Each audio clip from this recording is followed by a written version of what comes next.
I got some good news and bad news with this video. The bad news is not really that big of a deal, but it's more of a delay for me. And here it goes.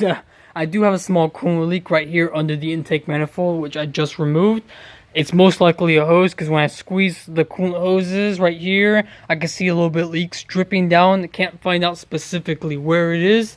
It's most likely a cracked hose, which I'm going to have to buy the part online through ECS Tuning. And speaking of ECS Tuning, this video is also sponsored by them, so click the link in the description to buy pretty cool aftermarket parts and OEM parts and looks for your Audis, BMWs, Mercedes, Porsches, and VWs. So click the links in the description and you can save yourself money on shipping. Other than that, everything else in the car is fine. I do need to replace the bulb right here for the taillight. And I finally got the trunk open. I'm gonna have to replace the actuator on that. And finding parts for this car is not as easy as I thought it would be. When I went to the junkyard, they had the E36 chassis, and some of them were convertible, some of them were sedans. And I could not find, for the love of God, any parts for this car, because when I saw the cars there, it was just bare bone chassis. All the doors are gone, all the trim was gone, all the modules are gone. The car was pretty much gutted out. There was not much to take out of the car. So I'm going to have to buy these parts off eBay and ECS Tuning, the modules, the door trim for the driver's side, the door trim for the passenger side, the little panel that goes right there, a new glove box, a glove box trim, and a center console parts. With the seat and the steering wheel, I'm just going to go to Walmart and buy a cover for the seat and cover for the steering wheel and call it a day, because I don't feel like spending so much money on this car, because this car is key to get this car running back on the road. Because after I fix these minor quirks, issues, really not really big of a deal, $3,500 is the best I could get out of it. Best case scenario. Worst case scenario would be like $1,500. Not so bad considering I only paid $500 for this, and all I need to do is spend a couple $100s in fixes. I would say my budget would be $700 I'd be spending on this car. And after that, I'll still make really good money out of it. So I'm pretty happy with that.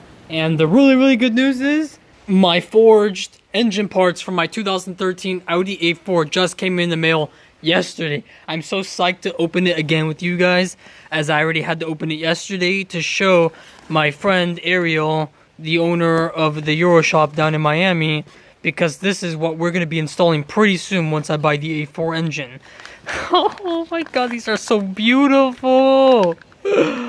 These forged engine rods by Integrated Engineering are 82.5 millimeters, and they have the rifle drilling in the center of the rod to allow more lubrication for oil to pass through, this and that.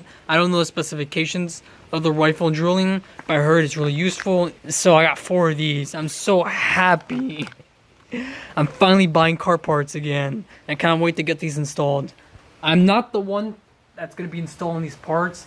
Ariel, my mechanic, my neighbor, my friend, is going to be helping me out, because he knows all the correct torques and specifications and what needs to be done, this and that. And speaking of torque specifications, I did get a piece of paper right here that explains more about them, the bolt torque specs, this and that.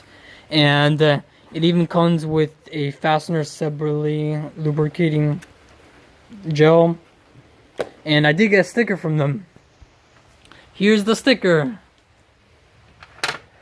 So that's 5, 10, 15, 20, 25 horsepower in stickers. I am sponsored by ECS Tuning, so that sticker's legit. Everything else, well, the TD1 is actually a voided warranty code for Audi to use on their vehicles, meaning that if my car is tuned, this and that, it's modified, that any warranty is voided, and do not touch the ECU because the ECU is tuned, and do not update the software, this and that. And let's go check out the other side. I did have a cane and intake. I'm going to have to take that off soon. I did have a magma flow muffler. I'm going to take that off soon. I still have a P3 boost gauge, and Here's my TD1 again, just to let Audi know once this car is done. Do not touch with the car, but if an issue ever arises, I am at to pay out of pocket for them to fix it. Remember that I'm still selling a bunch of B6, B7, B8, B8.5 parts, like this S-line steering wheel with paddle shifters right here. So hit me up on Instagram at MotorHead.tech and add me on Snapchat if you want to see more future projects with this car and many other cars. And if you want to get in contact with me about buying these parts. And that's pretty much it for this video. And before I finish off the video, once I have all the parts, I bought all the parts, I am going to be towing this car to my friend's shop down in Miami, and we're going to start working on it and getting this car back on the damn road. And I'm most likely just going to turn the engine to a coffee table, to be honest, which is going to be pretty cool. So stay tuned for that video later on. Keep subscribing, keep showing support. I'll see you in the next one. Peace out.